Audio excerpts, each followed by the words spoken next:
Founded in 1964, Fremont Bank understands the difference 60 years can make. It's the difference between serving a family business and being dedicated to a family business as a family business. The difference between looking at spreadsheets and looking at possibilities. The difference between deposits that go into a vault and deposits that go back into your community. So what difference does 60 years make? All the difference in the world. Fremont Bank. Here for you. Here for good. What's up, guys? You're listening to The Black Hour. Real true crimes, real stories. And new episodes drop every weekend. 3-4 drops back to back. And you follow The Black Hour, don't miss any episodes. Okay, now let's get into today's case. This is Case The Leisure Files.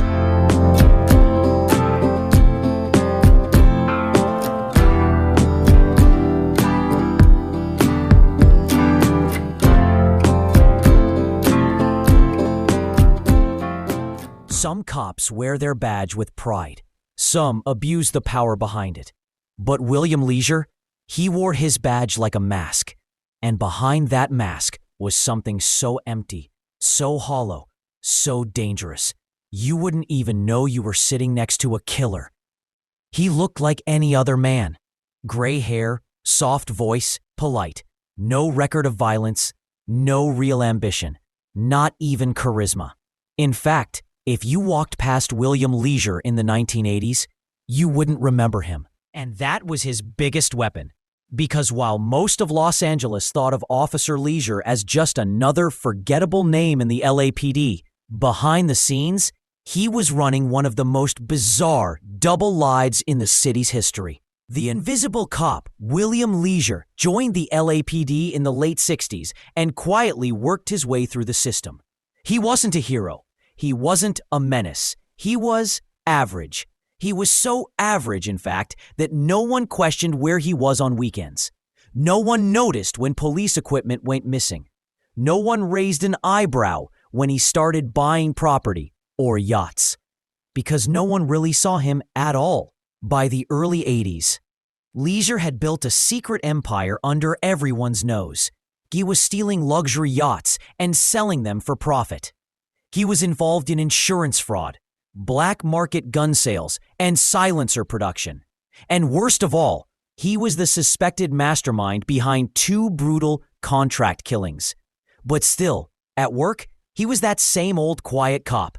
On time, well-behaved, the kind of guy you wouldn't even notice unless you needed a report filled out. 2 lives were taken violently. A woman who worked in a beauty salon, a jazz musician who had nothing to do with Leisure's job, but may have gotten too close to something. The hitmen never found. The orders never traced directly. But every thread led back to Leisure. Still to this day, he denies involvement. He admits to the theft. He admits to the fraud. But the murders? He says it wasn't him. And that's what makes this story so frustrating for parole boards. And so haunting for anyone who's tried to untangle the truth. Parole hearings. In prison, Leisure is tame. He reads fantasy novels. He attends 12-step programs. He even got a paralegal certificate and says he has a job waiting for him at a law firm. But when parole boards ask him why he did what he did, he gives them nothing. He talks about low self-esteem. He blames criminal thinking. He blames his friends, but he never truly explains. Founded in 1964, Fremont Bank understands the difference 60 years can make.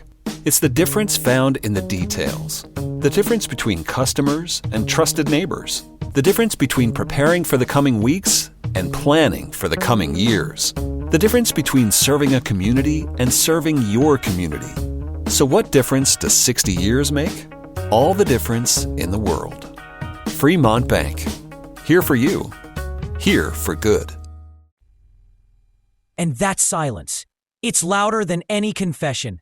William Leisure never pulled his gun in 17 years on the LAPD force. He never once had a use of force complaint.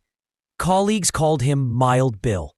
But behind that calm face was a man capable of planning cold executions and walking away without a trace. Victim number 1, Ann Smith.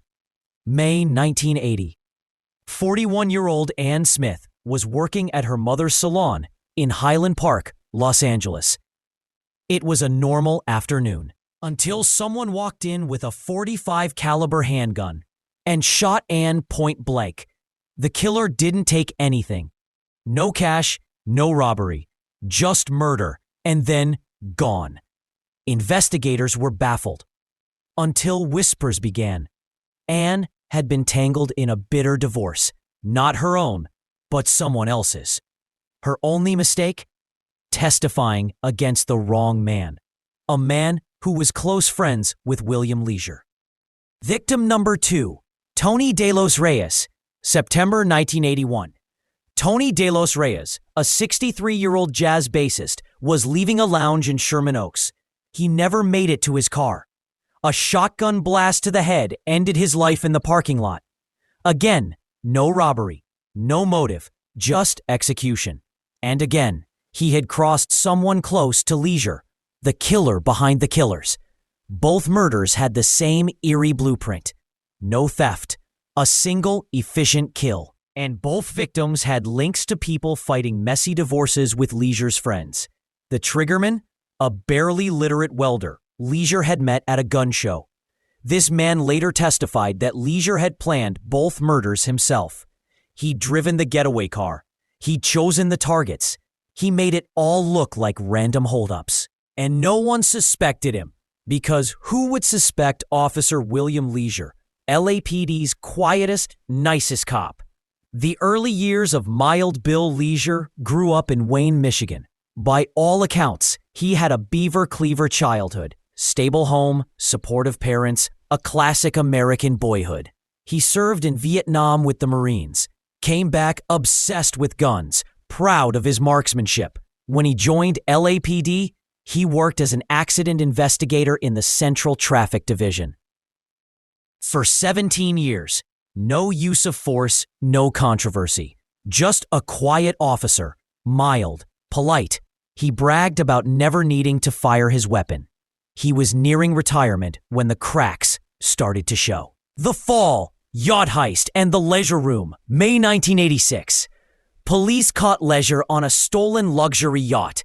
That single arrest unraveled a massive yacht theft ring running up and down the California coast. Here's how it worked.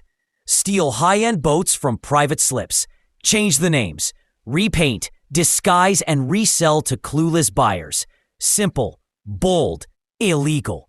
The LAPD formed a task force just to track the full extent of the crimes. They called their office the Leisure Room. And when they searched his Northridge home, they found a stolen car, illegal gun silencers, and random yacht parts, like trophies of a forgotten empire. But more than stolen goods, they found connections to murder. How do you hide a killer behind a badge? You give him the nickname Mild Bill. You let him work quietly, ignore the calls, skip the paperwork, and you never ask where his money comes from. A cop who lived like a criminal. Fellow LAPD officers had their doubts, but nothing concrete. Leisure was lazy, sure, avoided traffic stops, didn't write tickets, didn't chase radio calls, but he wasn't dangerous, not outwardly. Still, something was off. He drove flashy Corvettes, owned multiple homes, and docked a massive 42-foot yacht named Thunderbolt. That wasn't typical for a traffic cop making less than $40K a year. His excuse? He'd just shrug and say, "My wife Betsy takes care of me." She was an assistant city attorney, pulling in $78,000 a year, double his salary. Police looked into her finances too. They suspected she might be part of his empire, but all they could find was a tax issue, which she beat in court. Enter Dennis France, the cop groupie turned rat. And this is where the story flips. Dennis France was a small-time guy with big-time obsessions. He loved cops, hung out at gun shows, tried to live like he was part of the force. He met Leisure at a Pomona Gun Expo, and from there, things escalated. "Me and Bill had done a lot of things together," France testified under oath. "We bought silencers, We stole boats. We killed people. We broke into places. Wait, what? The murders revisited, through France's eyes. According to France, Leisure wasn't just involved. He orchestrated everything. He planned the killings. He paid the hitman, France himself. And he even drove the getaway car at both crime scenes. Leisure didn't pull the trigger, but he made sure it got pulled. Anne Smith's final moments. France said Leisure gave him specific instructions for the salon killing.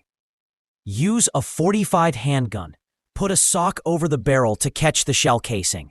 Make it quick. But the plan didn't go perfectly. The casing still hit the floor. Evidence left behind. Leisure was furious.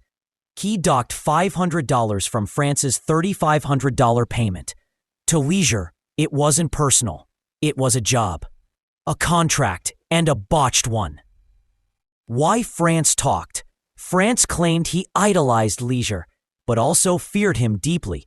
When he said do something, France later said, you did it, or you might not live to say no.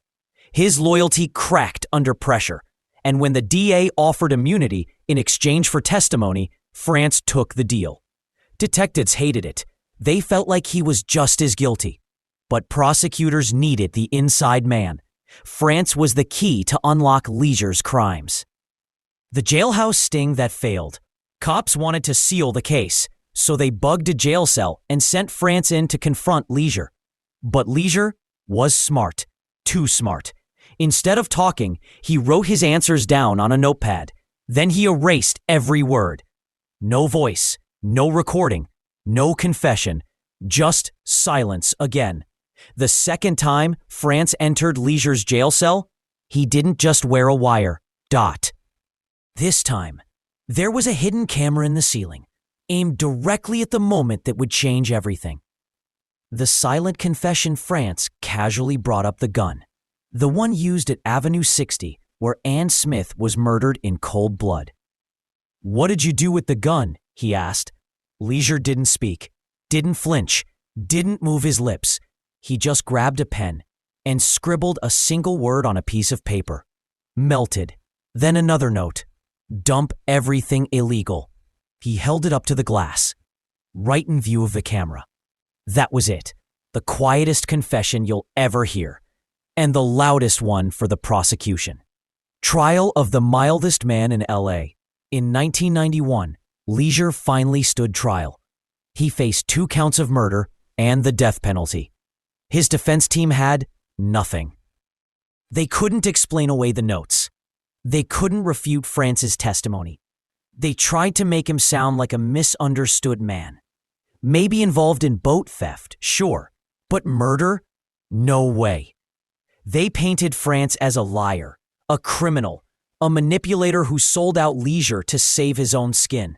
But then came the jail notes. The camera didn't lie. Why did he do it? Even prosecutors had trouble answering that. The murders weren't lucrative, just a few $1,000s each. There was no deep grudge, no personal rage. So why? Prosecutor James Kohler offered one possibility. Leisure was bored. He wasn't chasing suspects. He wasn't writing tickets. He just wanted to see if he could get away with murder. Cold, calculated, curiosity. And maybe that's the most terrifying motive of all. How Mild Bill fooled everyone. He looked innocent. He sounded soft-spoken. He never fired his service weapon once in 17 years. He never had a single complaint. He planned hits like they were grocery runs, paid a gunman, drove the car, erased his tracks, hid behind his badge, behind his wife's salary, behind his mildness.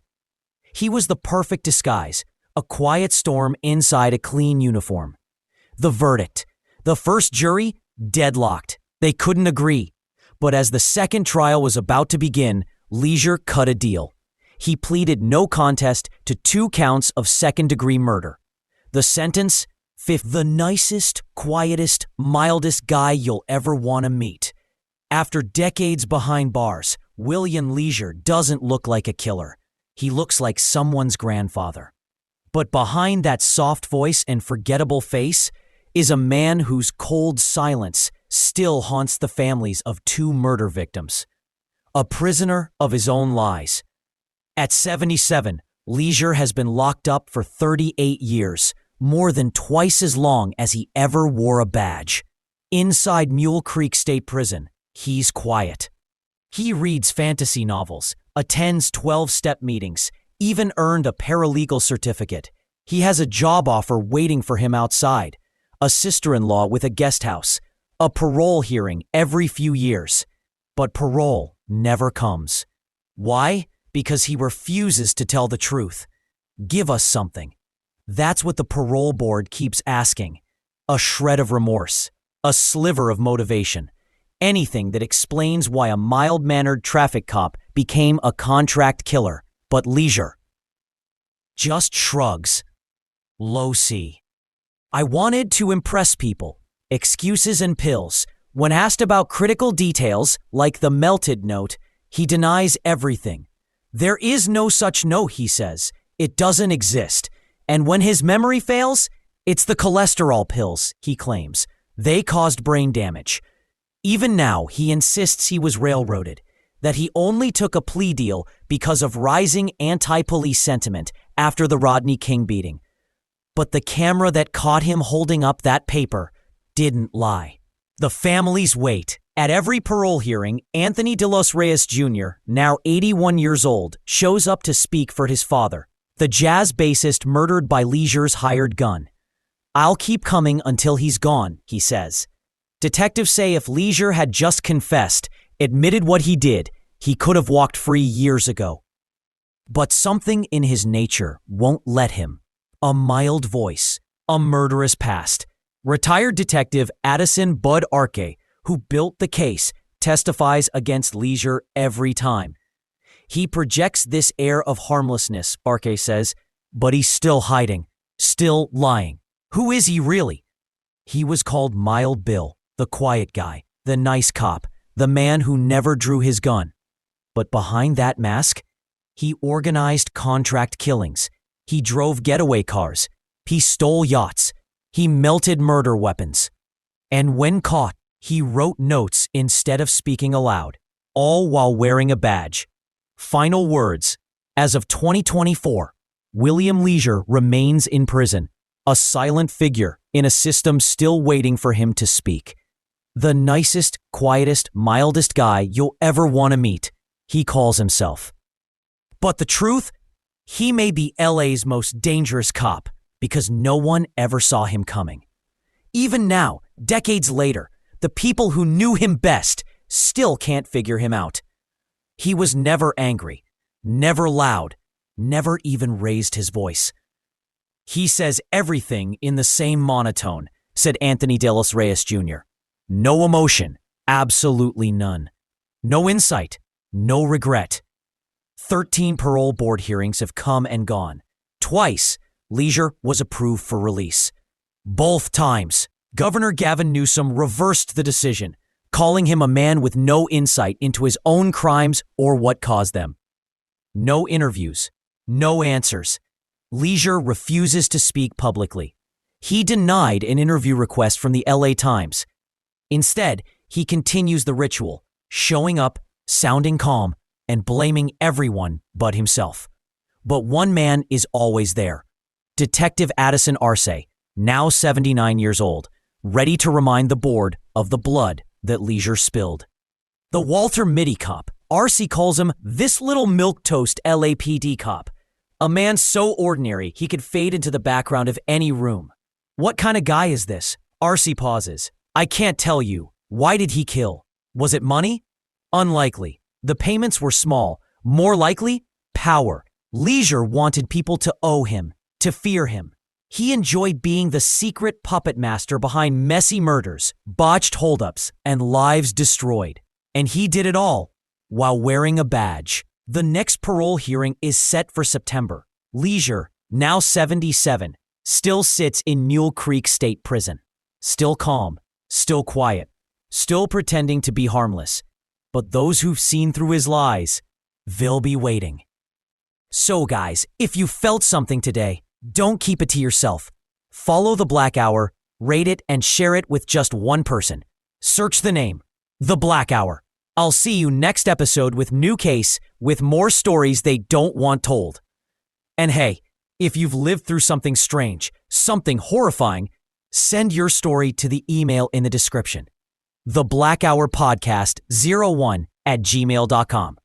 Who knows, the next episode might be yours, and keep it The Black Hour. Thanks for listening. Bye, guys.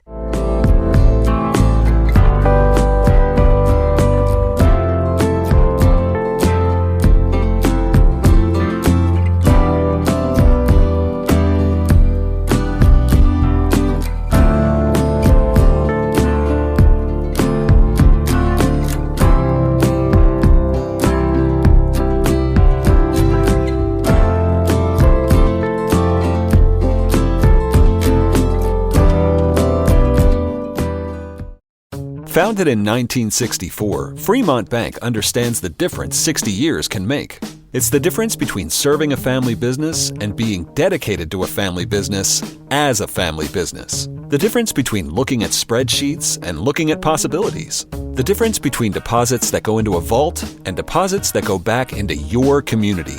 So what difference does 60 years make? All the difference in the world. Fremont Bank. Here for you. Here for good.